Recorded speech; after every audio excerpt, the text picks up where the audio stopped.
तो रिज़ाइन करके वहाँ जा रहा था, तो एक वहाँ पे एक शाह साहब रुका, अरे भाई काहे रिज़ाइन कराते हो उसको, ये आने दो, उसको कोई पूछेगा थोड़ी, ठीक हो जाएगा, वहाँ घर पर रहेगा और बीमार हो जाएगा। हमने बताया उन्होंने, तो टोटल उसको माइंड पे इतना स्ट्रेस डाल दिया। अभी बहुत सुकून से रह रहा था।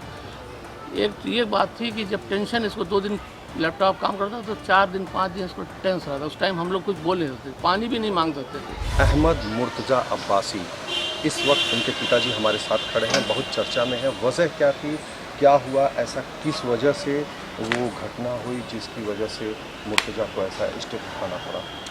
ये बच्चा जो है जो था, हम लोग यहाँ से बम्बई चले गए थे सन 2000 में। बच्चे को कुछ घबराहट सी रहती थी, बच्चा अक्सर रोता था, अच्छा नहीं लग रहा, अच्छा लग, तो हम लोग पूरी बिजी भी थे और इतना कुछ ज्ञान नहीं था कि ये कुछ सिम्टम है नीचे, तो हम लोगों ने उसको इग्नोर किया। और फिर ये ना पढ़ने वढ़ने में था, खेलता कूदता बहुत अच्छा था, बैडमिंटन, फुटबॉल, टेबल टेनिस सब खेल खेलता था। तो उसके बाद ये हुआ कि हम लोग चले गए, अपना पढ़ने लगा, हमेशा फर्स्ट आता था, बहुत नंबर एक, टीचर वगैरह बड़े थे, इससे इम्प्रेस रहते थे। हमेशा चाहते थे कि हम लोग पेरेंट टीचर में जाते थे तो टीचर पीछे पकड़ जाते थे। कुछ दिन ये वहाँ इसमें पढ़ा, सन 2008 का टॉपर है। फिर 2010 में इसने 11th में जो है कोचिंग भी की और साथ साथ पढ़ता रहा। 92% इंटर में, यानी क्लास 12 में 10+2 में पाया और फर्स्ट अटेम्प्ट में 921 पोजीशन पे IIT में सेलेक्ट हो गया। फिर इसकी माँ, अब इसकी नेचर की वजह से हम चाह रहे थे इसको अच्छी ब्रांच मिल जाए, कहीं चला जाए, रुड़की में इसको अच्छा मिल जाता, और जो बिहार बंगाल के पास है, क्या बहुत पुराना सबसे पहला IIT है, तो उसमें हो जाता तो और अच्छी बात। तो इसकी माँ रोने लगी कि भाई बच्चा भी नहीं जानना चाहता था। तो बहरहाल इसको मुंबई में केमिकल इंजीनियरिंग डुअल डिग्री तो मिली। तो उसके बाद फिर इसने आगे जाके डुअल डिग्री छोड़ के 4 year BTech course chemical engineering में 15 में इसको डिग्री मिल गई। और उसके बाद जो है फिर इसका रिलायंस में पेट्रोकेमिकल नागोथने बॉम्बे के पास एक जगह है, वहाँ इसका अपॉइंटमेंट हो गया। तो हम लोग भी बड़ा अच्छा रहा उस टाइम, कुछ हम लोग का अनुमान नहीं था कि इसकी मेंटल कंडीशन क्या है। मेंटल कंडीशन ये था कि भाग भाग के IIT से वहाँ रहना नहीं चाहता था, घर आ जाता था। तो हम लोग सोचते खाना पीना है, लेकिन उसकी होम सिकनेस थी, अकेला नहीं रह सकता था। उसके बाद फिर ये हुआ कि ये जो था वहाँ पे अक्सर उसको माँ फ़ोन करती थी या हम कभी फ़ोन करते थे, तो मतलब पता चलता था कि यार ऑफिस गए नहीं, कमरे में ही बैठे रहे। तो अक्सर ही कमरे में बैठे रहते थे, गोल करते थे, मतलब इनको वही डिप्रेशन वाला सिम्टम था। तो हमको भी इतना अंदाज, हमने कहा भाई अब नॉर्मल तो है, ये क्या प्रॉब्लम है इसको। तो पता चला कि भाई इन्होंने रिज़ाइन कर दिया है। शायद उस समय मुंबई में थे या क्या था, तो इन्होंने कहा कि ऐसा है, हमको अच्छा नहीं लग रहा है, काम हमारे टेस्ट का नहीं है, तो हमने रिज़ाइन कर दिया है। और हम रिज़ाइन तो पहले ही एक बार कर चुके थे 3-4 महीने पहले। तो हमारे जो बॉस थे उन्होंने मुझे परसों किया कि तुम बेटा रिज़ाइन न करो, करो काम। तो हम करने लगे। अब हम कर नहीं पाएंगे, हम एप्लीकेशन डेवलप करेंगे लैपटॉप पे। तो वो अपना काम करने लगा ये, और ये समझिए 15 में सितंबर 16 में ही छूटा है वहाँ से। 16 में काम करता रहा। इसने ऐप भी डेवलप किया, थर्मोस्टेट करके, ऐसा कुछ इस तरह से थर्मो ऐसा किया है उसका। केमिकल इंजीनियरिंग का हीट है तो कितना उसमें वेपर आएगा, कितना क्या आएगा, वो मुझे ज़्यादा टेक्निकल मालूम नहीं। मतलब उसमें नंबर्स गेम भी थी कि अगर इतना प्रेशर है तो इतना ये होगा। तो लोगों ने काफ़ी अप्रिशिएट किया, लेकिन इसको प्रॉब्लम ये थी कि कॉमर्शियल उसका ये सेल नहीं करता था, क्योंकि उसके पास डेटा नहीं था। डेटा कहीं से चुराए या कुछ खरीदे, 2 तरीका है, या किसी कंपनी में हो तो उसका डेटा मिल जाता है। डेटा जब तक बैक नहीं रहता है बैकअप में, तब तक वो एप्लीकेशन काम नहीं करता। तो इसने अपनी माँ से कहा, हमसे भी कहा कि वो जो है बिना पैसे के तो चलेगा नहीं, तो हमें नौकरी करना है। माँ ने फ़ोन किया, भाई इसको नौकरी देखो। तो मैं उस समय जनरल मैनेजर था, SR ऑयल लिमिटेड थी कंपनी, जिसमें मैं पहले भी 4.5 साल काम कर चुका था बम्बई में। अच्छा, आपके पिताजी जज कब थे, क्या नाम था उनका? उनका नाम सैयद अहमद अब्बासी साहब थे। वो अच्छा। इस बात को पूरी कर लूँ फिर उनके बारे में बात करता हूँ। उसके बाद क्या हुआ कि ये इसका सिलेक्शन हो गया। सिलेक्शन में जो है वहाँ पे इसका हुआ, ये फिर जामनगर आ गया साथ साथ। वहाँ पे 10 अप्रैल या एक आध 2 डेट आ गए। ये फिर घर से प्लांट 40 किलोमीटर था, बस से आता था कंपनी की। ये बस से उतरे ही नहीं, इसको हेलुसिनेशन हो गया कि हमको अल्लाह मियाँ उतारे हैं और ये तो जन्नत है और ये पता है बहुत जो मुझे बताया गया। तो वहाँ के जो चीफ मेडिकल थे और लोगों ने हमको फ़ौरन फ़ोन किया कि भाई साहब आप आइए, आपके बेटे की तबीयत ठीक नहीं है। तो हम पहुँचे तो वहाँ पे एक ऑक्यूपेशनल हेल्थ सेंटर था, वहाँ उसको लिटा दिया गया था। चीफ मेडिकल अफसर जो था उसने हमसे कहा कि भाई वो ये लड़का अनफिट है आपका। और हमने कहा क्या हुआ? बोला नहीं, इसको तो मेंटल प्रॉब्लम आ चुकी है, ये काम अब नहीं कर सकता है, इसका आप डिटेल ट्रीटमेंट कराइए। तो खैर उसी दिन हम इसको लेके चले गए। और उससे पहले भी इसको जो हम लोग एक हफ्ते के लिए आए थे, रिलायंस SR में काम कर रहा था, तो इसकी 6 दिन की नींद गायब हो गई। वहाँ एक अजय खत्री जामनगर में डॉक्टर थे, उनका ट्रीटमेंट हुआ, कुछ फ़ायदा हुआ। फिर हम लोग समझ गए कि भाई चलो ठीक है। लेकिन ये 10 अप्रैल 2018 को जो इसको मेजर प्रॉब्लम हुई, तो इसका फिर अजय खत्री के पास गए। तो अजय खत्री के पास 1-2 विजिट करने के बाद एक दिन ऐसा हुआ कि इसकी बड़ी बड़ी आँखें, इसका रौद्र रूप देख के अजय खत्री खुद ही सहम गए। बोले नहीं भाई ये आप केस हम रेफ़र कर देते हैं एक doctor Shah, professor and head psychiatry department, Sion medical college Bombay, उन्होंने के नाम एक नोट लिख दिया। और हम फिर करीब 2 मई को वहाँ गए और 4, 5, 6 मई तक टाइम लेते लेते उस बच्चे को वहाँ दिखा दिया। उन्होंने डिटेल ट्रीटमेंट इनका चालू कर दिया, तमाम दवा। और उसके बाद ये हुआ कि ये कुछ ठीक होने लगे, तो इन्होंने ज़िद पकड़ ली कि हम दवा नहीं खाएंगे, है ना। कई महीने तो डॉक्टर बेचारा भोला, बहुत सीधा साधा था, उसने इनको ये बोला कि भाई आप बेटा खाओ, ऐसे तो आगे प्रॉब्लम आएगी। तो खैर ये हम लोग सुनते तो थे नहीं, जब अकड़ जाते थे तो सुनते नहीं थे। तो अब आर्गूमेंट दे के चुप करा देते थे। इनका ये था कि उसमें साइड इफेक्ट था, क्या था, क्या बोलोगे, चलो टाइम बीइंग प्रॉब्लम सॉल्व हो गई। फिर ये फिटनेस इनकी हुई, तो फिटनेस के बाद ही ज्वाइन किया, तो रह के इनको फिर प्रॉब्लम आ जाती थी। तो अक्सर ये लीव विदाउट पे महीनों मतलब लीव विदाउट पे रहते थे कंपनी में। कंपनी वाले चूँकि हम भी थे और हमारा संबंध अच्छा था, और कंपनी के जो HR डिपार्टमेंट है बहुत अच्छा। मुझे मतलब ये तो रिज़ाइन करके वहाँ जा रहा था, तो ये वहाँ पे एक शाह साहब उनका, अरे भाई क्या है रिज़ाइन कराते हो उसको, यहाँ आने दो, उसको कोई पूछेगा थोड़ी, ठीक हो जाएगा, वहाँ घर पर रहेगा और बीमार हो जाएगा।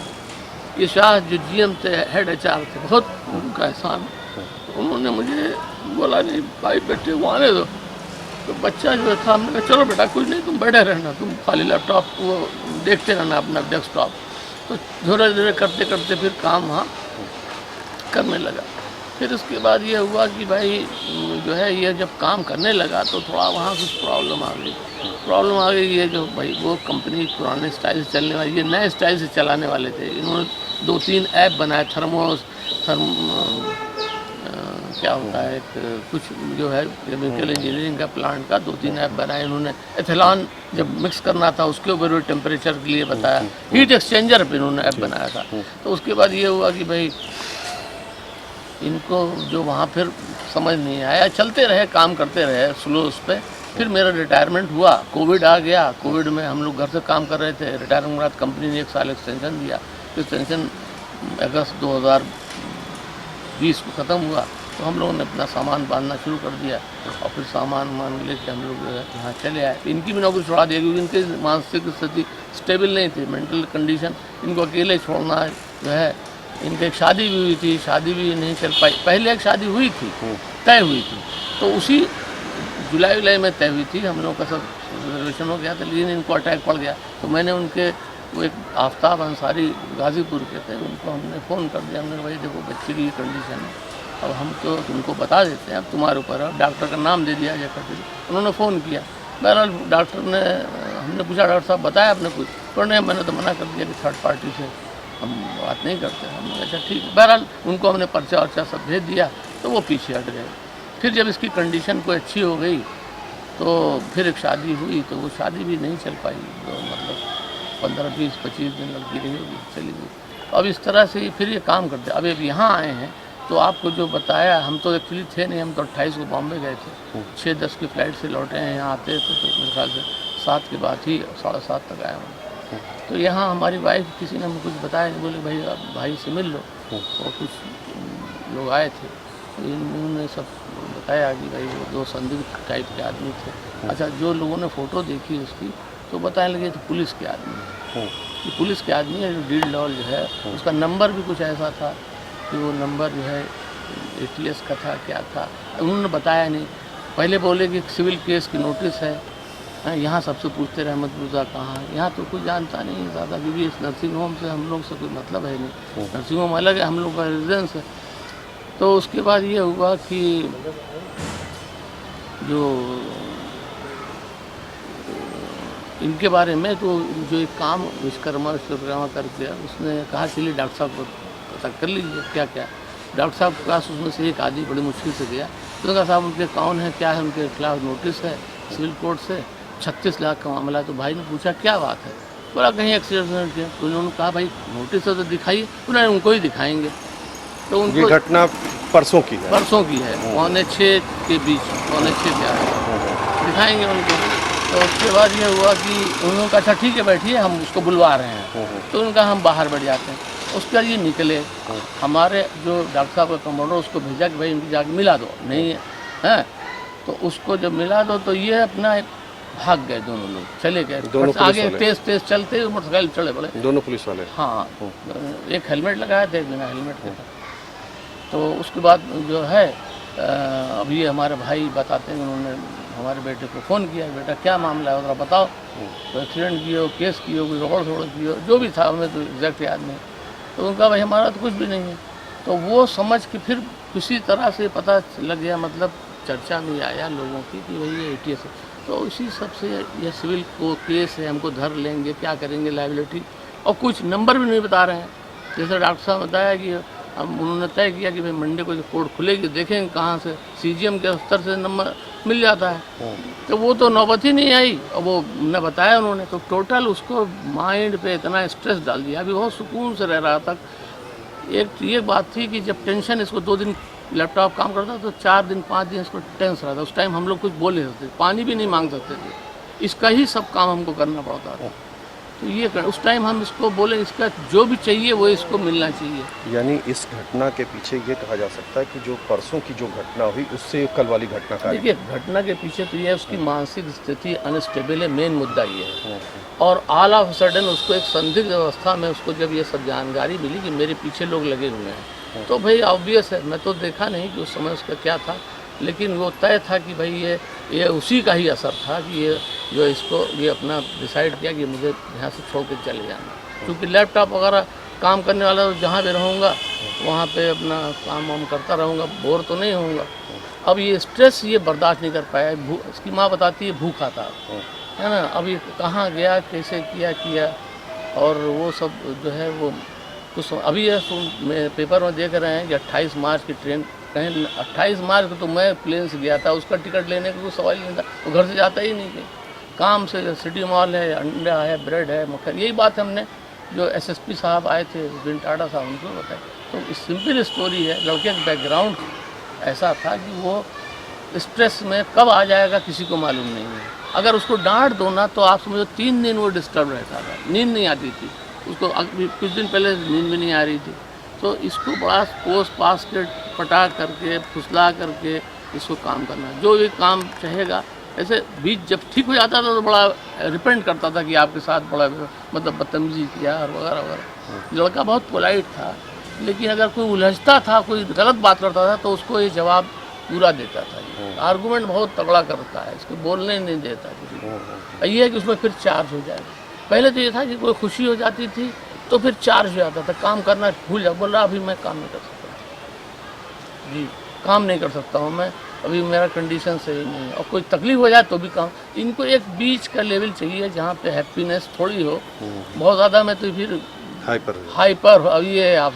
तो इनको वहाँ पे बाइपोलर बताया था, ये अपना करुण खत्री ने बाइपोलर बताया था, और वहाँ पे भी वो लोग बता रहे थे। तो इनकी रिपोर्ट जहाँ तक मुझे याद पड़ती है कि स्किज़ोफ्रेनिया था, जो कि सोशल स्टिग्मा हमने यहाँ किसी को नहीं बताया था कि ये क्या है। क्योंकि क्या है समाज में हमने देखा था कि वो बहुत सही किया अपने हिसाब से, जो हीरो मरा था सुशांत सिंह, तो हमारे इसी मतलब लोग उसके बारे में कि अरे उसको तो ऐसी बीमारी, अरे भाई बीमारी तो कोई कैरेक्टर का मामला नहीं है। अभी वही बीमारी ऐसी है जिस डायरेक्शन में बढ़ जाता था उस डायरेक्शन में बढ़ता था।